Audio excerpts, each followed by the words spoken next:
May mga lalaki na nagtataka kung bakit biglang nagiging malamig ang isang babae. Noong una, mabilis siyang mag-reply. Siya pa ang nag-i-initiate ng usapan. Mukhang interesado siya, nakikinig siya sa mga kwento mo. Tumatawa siya kahit simpleng joke lang ang sinabi mo. Pero pagkatapos ng ilang linggo, parang may nagbago. Mas maikli na ang replies niya. Hindi na siya ganong nagtatanong tungkol sa araw mo. Hindi na siya kasing excited kausap. At minsan, kahit wala naman kayong malaking away, parang unti-unti siyang lumalayo. Doon kadalasang naguguluhan ang lalaki. May nagawa ba akong mali? May iba na ba siya? Bakit parang bigla na lang siyang nawala ng gana? Pero ang hindi alam ng maraming lalaki, hindi laging biglaan ang pagbabago ng babae. Minsan matagal ka na pala niyang inoobserbahan.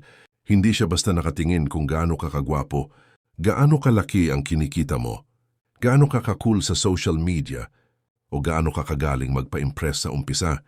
Mas tinitingnan niya kung paano ka kumilos kapag hindi mo nakukuha ang gusto mo. Paano ka magsalita kapag bad trip ka? Paano mo tratuhin ang waiter, driver, guard o mga taong wala kang mapapala? Paano ka humawak ng rejection? Paano ka tumupad sa salita mo?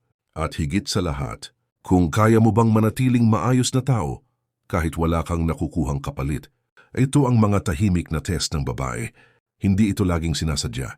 Hindi rin ibig sabihin na lahat ng babae ay naglalaro o nananadya. Madalas, natural lang itong paraan nila para malaman kung safe ka ba pagkatiwalaan, kung mature ka ba kausap, at kung ikaw ba ay taong pwedeng seryosohin. Sa video na ito, pag-uusapan natin ang mga tahimik na test ng babae na hindi napapansin ng maraming lalaki. Hindi ito para turuan kang manipulahin ang babae o magpanggap na iba kang tao. Ang goal nito ay para mas maintindihan mo kung bakit may mga pagkakataong hindi sapat ang pagiging mabait, pagiging funny, o pagiging sweet para magustuhan ka ng isang babae. Dahil sa dulo ng araw, hindi lang words ang pinapakinggan nila, mas malakas ang dating ng ugali, consistency, self-control at respeto. At kung gusto mong malaman kung bakit may mga lalaking hindi naman pinakagwapo, hindi pinakamayaman, pero sila ang mas napagkakatiwalaan at mas nagiging attractive sa babae, pakinggan mo hanggang dulo. Una, tinitingnan niya kung paano ka humawak ng maliit na disappointment. Isa sa unang tahimik na test ng babae ay hindi mo agad mapapansin. Ito ay kapag hindi niya nasunod ang gusto mo. Halimbawa, nagplano kayo lumabas, pero bigla siyang nag-cancel dahil may family matter. O kaya naman, matagal siyang mag-reply dahil naging busy siya sa work o school. May mga lalaki na kapag nangyari ito, biglang nag-iiba ang ugali. Magiging cold, magpaparinig, magre-reply ng isang salita. O kaya naman sasabihin nila, okay lang pero ramdam mong galit sila. May iba rin na biglang magsisimulang mag-demand ng explanation. Bakit hindi ka nag-reply? Sino kasama mo? Bakit ngayon ka lang nagsabi? Hindi mo ba ako priority? Sa isip ng lalaki, baka normal lang iyon dahil gusto niya ng assurance. Pero sa perspective ng babae, minsan doon niya nakikita kung gaano ka ka-secure bilang tao. Kapag maliit na inconvenience lang pero sobrang laki na agad ng reaction mo, maaari niyang isipin na paano pa kaya kung may mas malaking problema? Paano kung hindi kayo magkasundo? Paano kung may araw na hindi siya okay? Paano kung may panahon na kailangan niyang unahin ang sarili niya, pamilya niya, trabaho niya, o mental peace niya? Kung bawat maliit na bagay ay nagiging issue, nakakapagod iyon para sa babae. Hindi ibig sabihin nito na bawal kang masaktan o madisappoint. Normal lang naman na malungkot kung excited kang makita siya tapos nakansela ang plano. Ang difference ay kung paano mo hinahandle ang emotion na yon.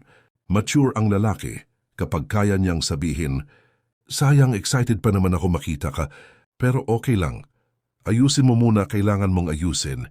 Sabihin mo lang kung kailan ka free. Simple lang ang statement na yon. Pero malaki ang impact. Bakit?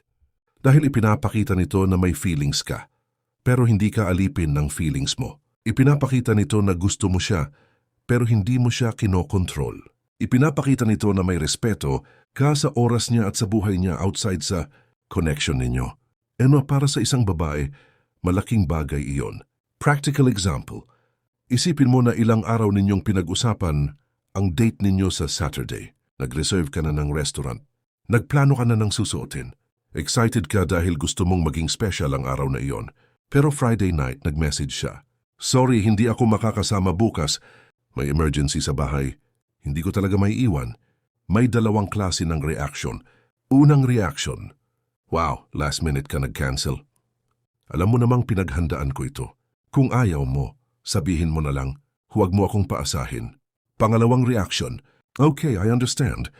Sana okay kayo sa bahay. Huwag mo muna isipin ang date. Ayusin mo muna yan. We can reschedule kapag okay ka na. Parehong disappointed ang dalawang lalaki. Pero magkaiba ang emotional control nila. Sa unang reaction, ang focus ay sarili niya. Ang focus ay ang effort niya, ang expectation niya at ang frustration niya. Pangalawa, tinitingnan niya kung may sarili kang buhay. May isang malaking pagkakamali ang maraming lalaki kapag may babaeng gusto sila. Bigla nilang ginagawang sentro ng mundo nila ang babae. Lahat ng oras nila para sa babae. Lahat ng plano nila nakabase sa babae. Lahat ng mood nila nakadepende kung nag-reply ba ang babae o hindi. Kapag mabilis mag-reply ang babae, masaya sila. Kapag matagal mag-reply ang babae, sira ang buong araw nila.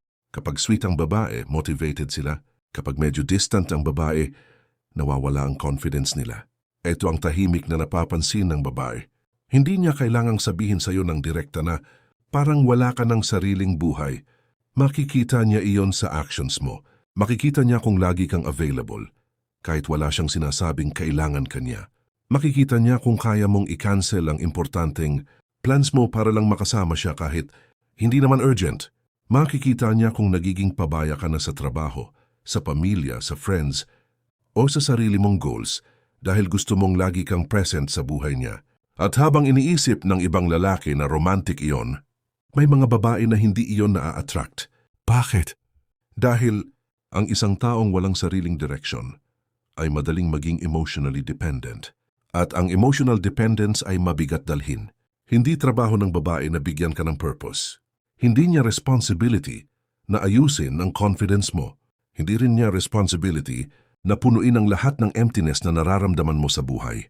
Ang healthy na relationship ay hindi dalawang taong nawawala na naghahanap ng sasalo sa kanila. Mas healthy ito kapag dalawang taong may sariling identity, sariling goals, sariling mundo, pero pinipili pa ring samahan ng isa't isa. Practical example, may lalaki na nagchat-chat sa babaeng gusto niya mula umaga hanggang gabi. Pagkagising niya, message agad. Good morning. Pagkatapos ng breakfast, message ulit. Kumain ka na? Tanghali, message ulit. Anong ginagawa mo? Hapon, message ulit. Bakit hindi ka nagre-reply? Gabi, message ulit. May nagawa ba ako? Walang masama sa pagiging thoughtful. Pero kapag bawat oras ay kailangan mong makakuha ng response para maging okay ka, mapapansin niyo ng babae. Maari niyang maramdaman na wala kang ibang ginagawa at kahit hindi niya sabihin, maari siyang makaramdam ng pressure. Parang kailangan niyang mag-reply para hindi ka malungkot. Parang kailangan niyang magbigay ng attention para hindi ka mag-overthink. Parang kailangan niyang maging available kahit may sarili rin siyang buhay. Pangatlo, tinitingnan niya kung paano mo tratuhin ang mga taong wala kang mapapala. Ito ang isa sa pinakamahalagang tahimik na test. At madalas, dito bumabagsak ang maraming lalaki kahit hindi nila alam. Pwede kang maging sobrang sweet sa babaeng gusto mo. Pwede mong bilhan siya ng pagkain. Pwede mong ihatid siya. Pwede mong bigyan ng compliments. Pwede mong sabihin lahat ng tamang words. Pero kung bastos ka sa waiter, rude ka sa guard, minamaliit mo ang driver, o wala kang respeto sa mga taong tingin mo ay mas mababa sa iyo, mapapansin iyon ng babae. At kapag napansin niya iyon, may isang tanong na maaring pumasok sa isip niya. Paano kaya niya ako tratuhin kapag hindi na niya kailangang magpa-impress? Dahil sa umpisa madaling maging mabait. Kapag gusto mo ang isang tao, natural lang na ipakita ang best version mo. Pero ang tunay na karakter ay lumalabas kapag wala kang kailangang makuha. Lumabas ito kapag pagod ka, kapag gutom ka, kapag naiinis ka, kapag may mali sa order mo, kapag mabagal ang service, kapag may taong hindi makakatulong sa'yo. Doon nakikita kung sino ka talaga. Practical example, nasa restaurant kayo, mali ang order na dumating sa table ninyo. Hindi naman sobrang big deal, mali lang ang side dish o kulang ang isang item. May lalaki na sisigaw agad, hindi ba kayo marunong makinig? Ang simple-simple ng order, mali pa. Ang tagal na nga, mali pa. Habang sinasabi niya iyon, tahimik lang ang babae, pero sa loob ng isip niya may nagbabago na, hindi dahil sa maling order, kundi dahil nakita niya kung paano ka umasta kapag hindi naging perfect ang situation. May isa namang lalaki na sasabihin, "Excuse me, baka may mistake lang po sa order namin. Ito po kasi yung in-order namin. Pwede po bang ma-check? Parehong naayos ang problema, pero magkaiba ang dating. Ang isa kailangan manlait para maipakita na siya ang tama. Ang isa, kaya niyang maging firm ng hindi bastos. At iyon ang maturity." Kung nagustuhan mo ang video na ito at may natutunan ka, huwag kalimutang i-like ang video para mas marami pang lalaki ang makarinig ng ganitong usapan. Mag-subscribe ka na rin sa channel at i-hit ang notification bell para updated ka sa mga susunod nating videos tungkol sa stoicism, psychology, nature ng babae, confidence, discipline, at pagiging mas matatag na lalaki. At kung may sarili kang experience o may napansin kang tahimik na test ng babae na hindi natin nabanggit, i-comment mo sa baba. Baka ang kwento mo ang makatulong sa ibang lalaki na nanonood ngayon. Hanggang sa susunod na video.